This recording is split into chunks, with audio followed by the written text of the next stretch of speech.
I knew it was gonna be like very meaningful, but I'm really, really, really excited to be here. And yeah, I just want to address that, just the moments that we are living right now. So I feel like it's a privilege to be here with my community and like sharing. And I hope this becomes like more like a conversation rather than a lecture. And yeah, there's so many faces that I know, so I'm really happy also. Thank you for coming.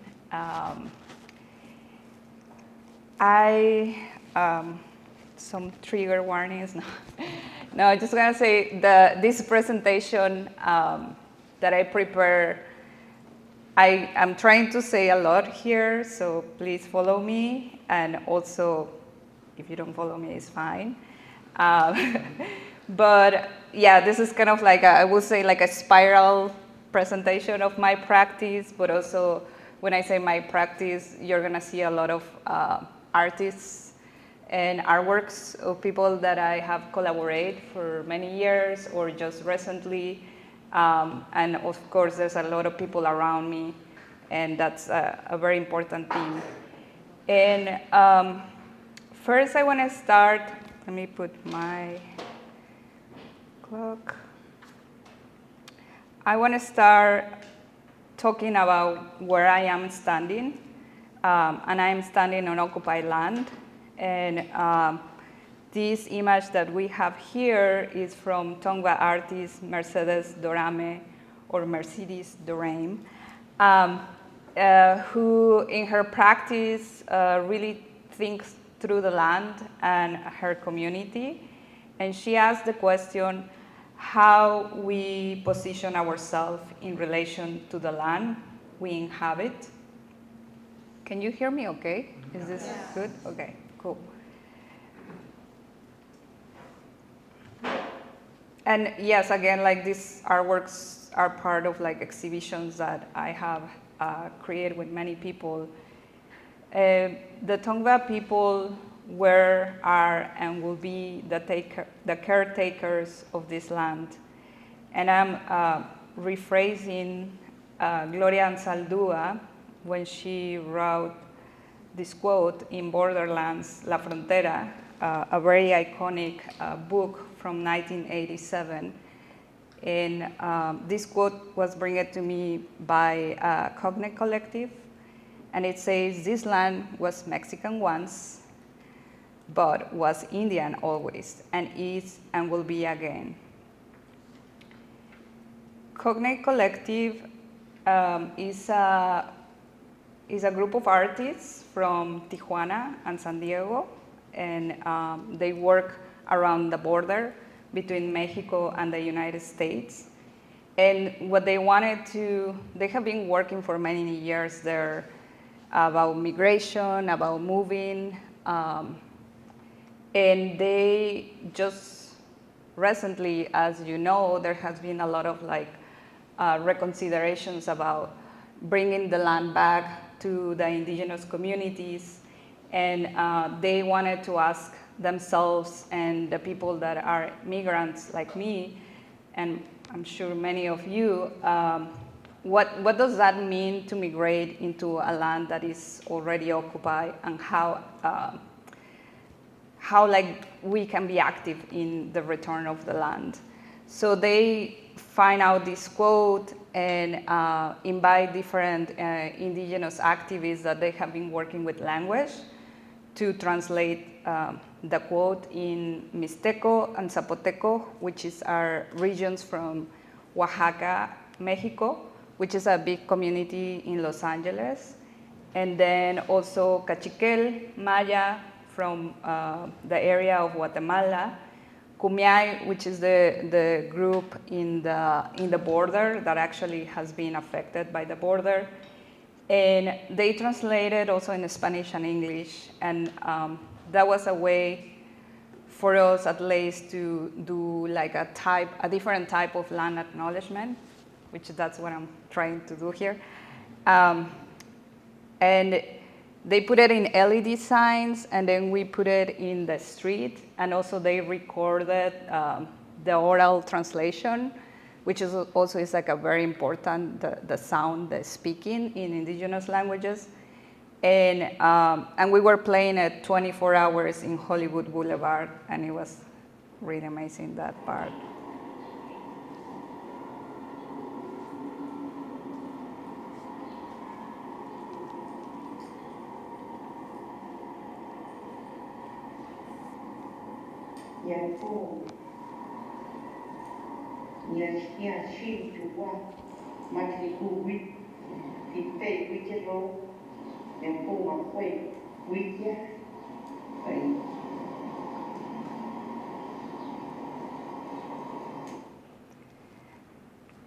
I'm also in the land of the dreams, the land of the dreamers, the land that inspired many people for a better future, the land of migrants, many of them coming from the global south or the third world, or better say, the places of long-term resistance. I'm a migrant too, and I have been an alien or a stranger, like Arsha proposed here. And also I have different numbers as alien, so I think that's, I don't know, I'm a number in the government data. And this is Arsha Haq. She's originally from India, but living for many years now in Los Angeles. You probably know her. She has an amazing project, Disco Stand, that there are parties inspired in Muslim culture, religion, and the Swana diaspora, and queer safe spaces. And for Lace, for one of the shows that I curated, Unraveling Collective Forms, she created a procession, a shimmering procession, she called it, to celebrate the people that organize the movement, that walk out, that make themselves visible together. A Surrealist Situationist procession of Swana, Southwest Asia, North Africa diaspora, with a message addressing alienation and inclusivity. Chicana artist Sandra de la Loza, somebody that also has been an important mentor for me. We worked together doing a show, The Speculators of the Eden, and she evokes the final ride of a Pacific Electric car in 1955, and that actually paradoxically carried this banner called To Oblivion, that says To Oblivion, before the entire system was dismantled, and then they later built the freeways that actually, as you many know, really break in fragments communities of color. One in a specific that I have a lot of love is Boyle Heights, which is across the bridge. That's where I have built my home, and I live there with my partner and my family cats.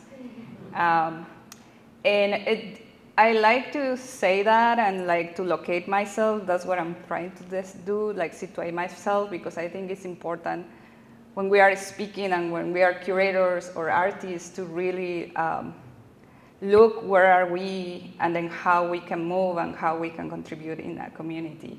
And I have been learning all this through just coming here as a migrant from a middle working class and with certain privilege than other immigrants. But it's really like the sense of community, that's the one that has helped me a lot to be here. And in ancestral times, Bolhais was called Apachianga, and that place really has taught me a lot about community organizing, resistance, and struggle. That's Harry, and they are holding the bridge that now is demolished. And this is like a mix of like, this is my building, we do food distribution, and then of course, the ASCO collective or the ASCO group. Yeah, I just want to kind of merge this art and activism, because sometimes it's like we I used to not to talk about the work that I do as an organizer, because I feel like it's always like in the arts, it's like kind of like criticized, or you're an artist or you're a curator, but like being an activist is kind of like a whole thing, but I think actually is both. And that's how I conceive my practice. And just sharing a little bit about my background, I'm from Mexico City, and I come from a place that there's a lot of struggle, but also a lot of organization. So the student movement of the 1968 was something that I grew up hearing about it from my parents and from other people, and also watching movies about it.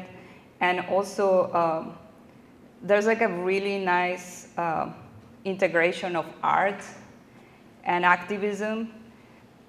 So these two posters are artists, producing. There's like a famous collection of Gráfica del 68. And of course, the Zapatista movement has been important influence on me, because I was a teenager when the movement started in 1994. And of course, the artists, the feminist artists from Latin America, Lorena Wolfer from Mexico, she is one of the first artists that started doing performance and talking about feminicide in Ciudad Juarez. And she was actually mapping her body in the morgue. They like mark the bodies with Sharpies where they is signs of violence. And then Regina Jose Galindo from Guatemala is also like somebody that has been inspiring me a lot. The Guatemalan woman talk about the body is the first territory of resistance, and the body needs to be healed. This is just a little pause. Okay. So this is a quote from Sayak Valencia. She's a feminist writer and thinker from Tijuana, the corner of the world, they call it. And I'm just going to read this quote. A transfeminist perspective understood as an epistemological tool that does not merely include transgender discourse within feminism, nor suggests overcoming feminists, but as a network that considers stages on transit: migration, mestizaje, vulnerability, race, class, and gender, and articulates them with a historical memory of social uprisings, to open up a space and discursive fields to all the practices and subjects of our contemporary moment. And I just say, like, this is very nicely explained in a very philosophical way, but also I think it's very natural. I feel like for me it has been very natural to be connected with the memory of social uprisings. And so I was a lace for 5 years, and then the last year I moved into Red Cat, so I'm in a new position, so I'm like really rethinking myself as a curator in a bigger institution that has, a very important impact in the community, in the arts community, but also has CalArts, that giant, amazing resource for me, but also scary resource for me. And it's like a whole, is entering in a whole different void to me. So what I want to talk is about rethinking about that. I'll just show, this is my first show there with Lisa Alvarado, that actually I collaborate with Ana Briz, who is here, and also she's from USC. And we work with Lisa Alvarado to create this immersive space, and something that it's a lot to talk about it, but just want to mention that she also was inspired about Gloria Anzaldúa and the idea of Nepantla and the idea of being in between. But also she was talking about foliation. So the show is called Pulse Meridian Foliation.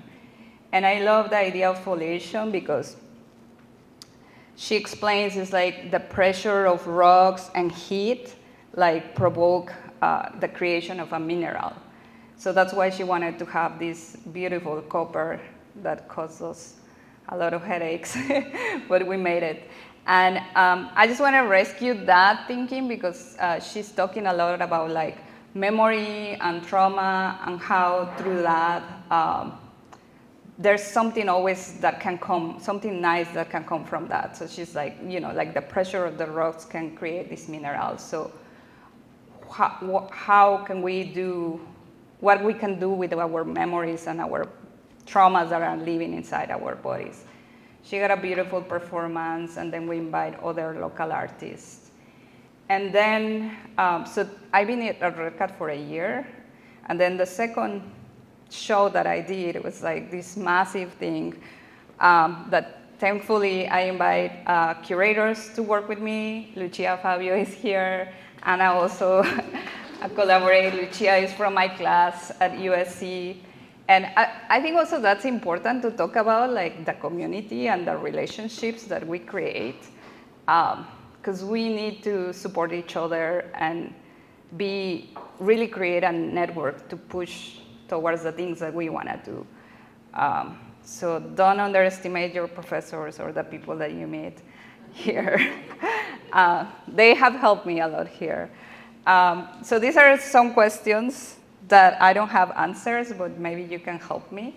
How to navigate institutions, museums, nonprofits, cultural centers, that might be a little Latin American term, art education institutes, and how can the we be more plural and less homogeneous? How can we build institutions on our own terms? How can we create a structure for donors, collectors, and foundations to support the field without being under the structure?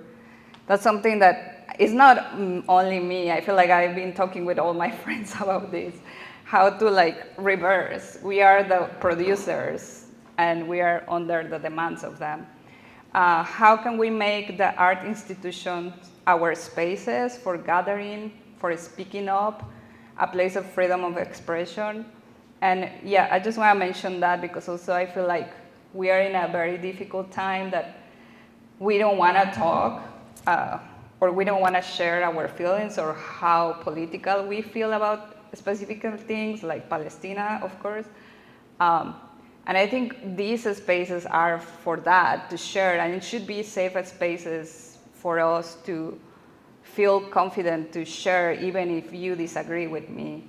And I see more and more in the arts that we are like trying to like separate from that, instead make it a place for us of discussion. And that's for me art, and that's for me exhibitions. So I'll just jump into like some terms that I'm just gonna throw there for speculate these answers. Of course, collectivity.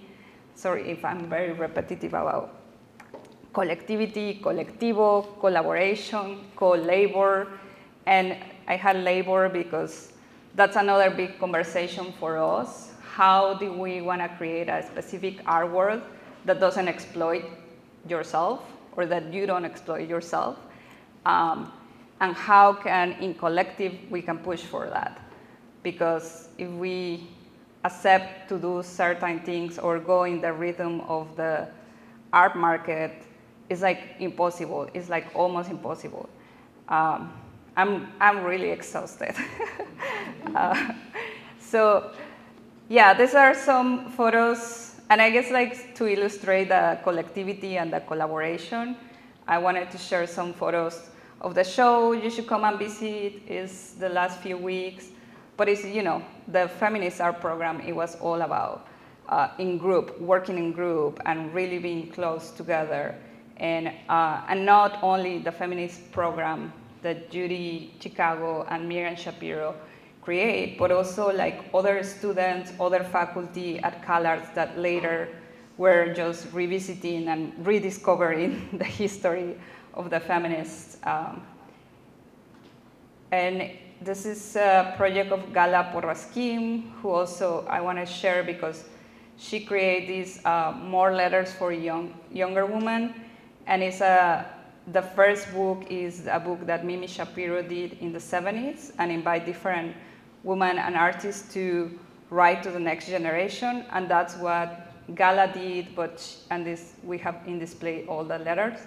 But she kept the premise, but like invite a totally different group of people, including like queer, trans women, younger, older, to really like challenge that question.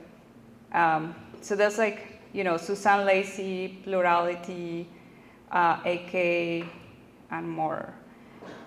Coalition is something very important for my practice. Coaliciones, beyond space, time, and language, and identities. And I really like to think in coalition in my practice, not only like really thinking in like social movements and how can we in coalition with something that is really far, but then you can still have a dialogue and you are still pushing for specific things, liberation. I have an example of, we did a show with Essence Harden.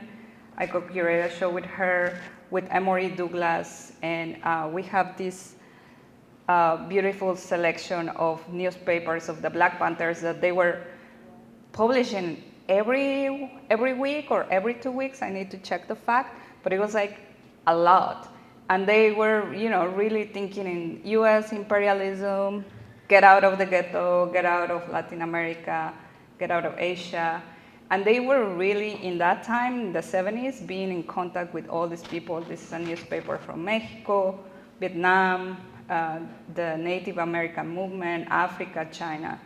So, and also in terms, when I say beyond language and time, this is also a very beautiful project of Emory. He visited a community, a Zapatista community in the south of Mexico. And he only speaks English, the Zapatistas probably speak 3 different indigenous languages. And they were able to fusion or merge the images that they use for resistance. So this is an embroidery, actually. You cannot really see, but it's very beautiful. And instead, carrying the rifles, like the regular poster of Emory, they are carrying corn, or this Black Panther woman has like a really nice shawl with flowers. So it's again like this thing about coalition also could be coalition into like a movement that happened in the 70s with a movement that happened in the 90s, because even if it happened in that time, like the memory is still on us and we should be using it. Other ideas, collective networks, it always tripped me that translation, because in Spanish it's just redes, nets. And intergalactics, interspecies. And I was just talking about, solidarity networks and relationships. So for me, this show, Intergalactics Against Isolation, is like very long to explain. But basically, I wanted to map a series of collaborations and also like people working together against isolation in the terms of like the border and the imperial system, how like really push us to not be in group, but also like, you as an individual need to go and do your professional career as artist or as curator, and then don't worry about the rest. So we were doing, again, it was like a group of curators that I invite, and we wanted to also like connect the border between Mexico and the US with the border of Guatemala and Mexico, because also migrating, like the Mexican community here has put a shadow on the Central American community. So we wanted to address that too, and have a dialogue with the people, with the artists from El Salvador, Guatemala, and Honduras. And this was an incredible project because we have funds from the Warhol, so it was during the pandemic also, so a lot of things happening during Zoom. Here is Beatriz Cortez and Rafa Esparza teaching to a Mayan Cachiquel collective, research collective in Guatemala, how to do adobe with the I think it's cow poop and other elements. And then also a collective from Mexico, Fiebre Ediciones. And they create this like time capsule, they call it.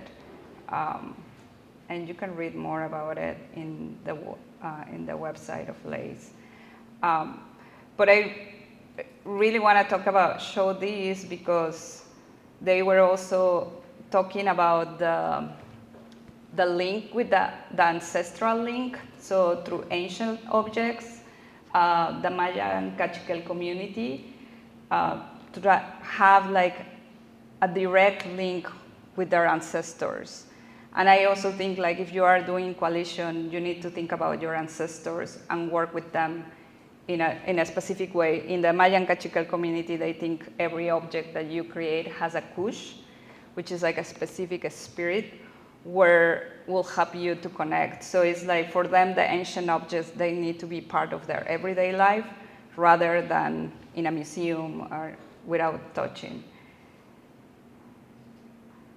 Then this is, I don't know where I put this one, but this is a nice conference that we have as part of the Feminist Art Program. And yeah, we have a diverse, awesome group of artists sharing things. Interdisciplinary, multidisciplinary, transdisciplinary, undisciplinary. I'm actually now, I study a lot about this. And now I'm in a multidisciplinary space at Red Cat, and it's the hardest thing ever. It's like, we are like trying to work with people from performance, theater, visual arts, music, dance, and every community has their own world, and try to like put them in conversation is like very hard, and especially like thinking in the field. So we have a gallery, so I'm in charge of curating in the gallery, but also I oversee the whole program with the theater, and we have a black box of 250 seats, and the black box has tickets, and the gallery has free events. So we are always like dealing with these like contradictions. So really rethinking about all these words that we study or we theorize or we write about, but in practice they're always like very difficult. And this is a show that is gonna open in September 7, 2024, this year. And it's a project that is part of the PSD show, PSD initiative, Arts and Science. And we have been working in this research for around 5 years. Anna has been my amazing complice, partner of crime of this. And we are doing a show about Beatriz da Costa, who was an amazing interdisciplinary artist. She died when she was 38 of cancer, and she worked a lot here in Southern California. And she was very inspired about the tactical media practitioners that was happening in that time, really doing activism and participatory interventions, thinking conceptual tools and critical tools, and also working with a community. That's her, and that's her friend, and also amazing researcher and theorist, Kavita Philip. And I'll just read this other heavy quote. In Tactical Biopolitics, they actually have an amazing book if you're interested in art, science, technology, and activism. This is an amazing book, Tactical Biopolitics. we examine the possible recuperation of one of the movement's stronger aspects, and they are referring to the tactical media movement. The inter and the on-disciplinary exchanges among practitioners and theorists from various backgrounds, always privileging collaboration and coordination with larger strategy-based movements of resistance to hegemonic forces, in addition to recalling technology practitioners, artists, activists, and theorists. We now call for the inclusion and cooperation of the scientific community. They actually were working a lot. They were in UC Irvine, and they have like this amazing program that it was arts and computation and engineer, which only lasts a few years, of course. And they were talking about like how difficult was it really to like artists collaborate with engineers. And something that will be opening this show, and there's gonna have really amazing artworks, but something that I really appreciate of Beatrice's practice is that she was working in the academia with scientists, but also with community, with pigeon fanciers. She has a famous piece called Pigeon Blog. So she was working with different people without like, how you say, without like a pyramid or hierarchical, thank you, systems. She will put everybody in the same way, and it's like we all have a specific knowledge. We need to create knowledge in collective, and we don't need of the government. We don't need a big academia, but we need it, but we don't. So it's, you know, like you have to live, you have to pay rent. But yeah, I think that's like very important. Okay, I have 10 minutes. The other one is learning to speak to each other, sharing a space, memory, archives, care. And this is a project that we recently did, and Kyo is here. I didn't know she was going to introduce me.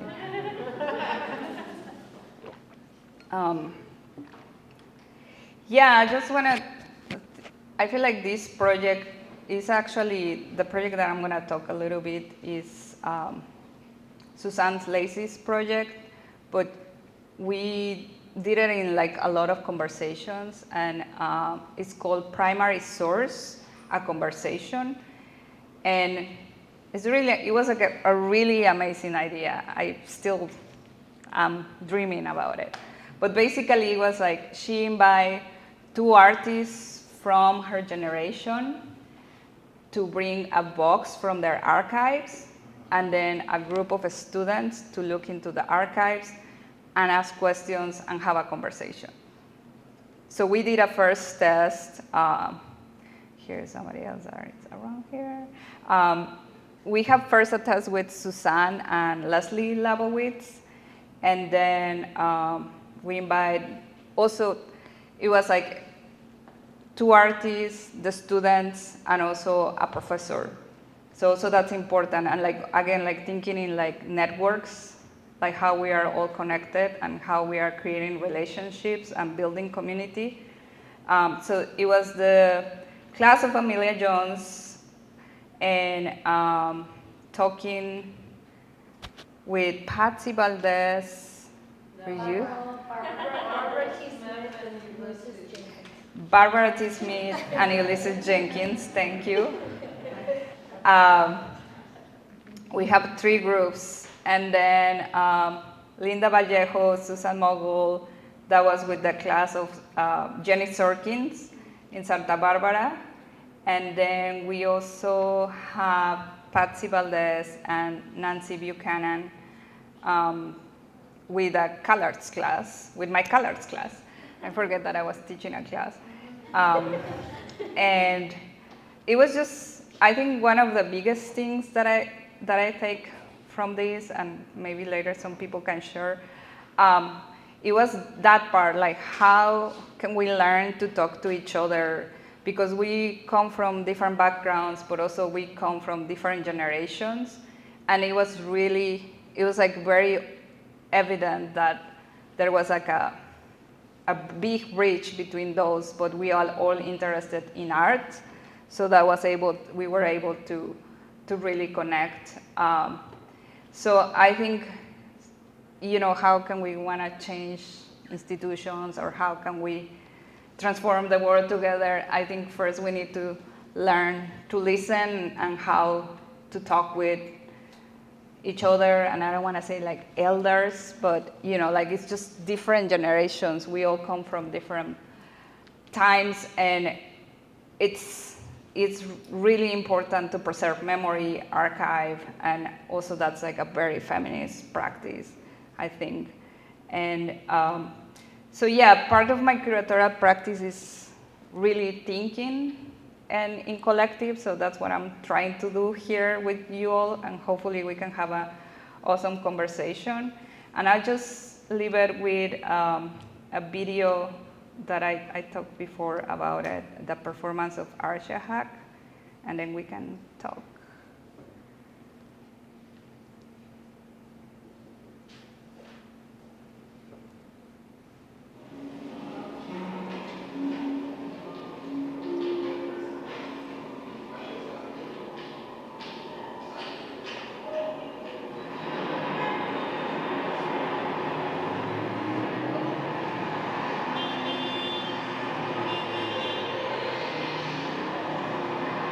That's in Hollywood, in the 101.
Thank you.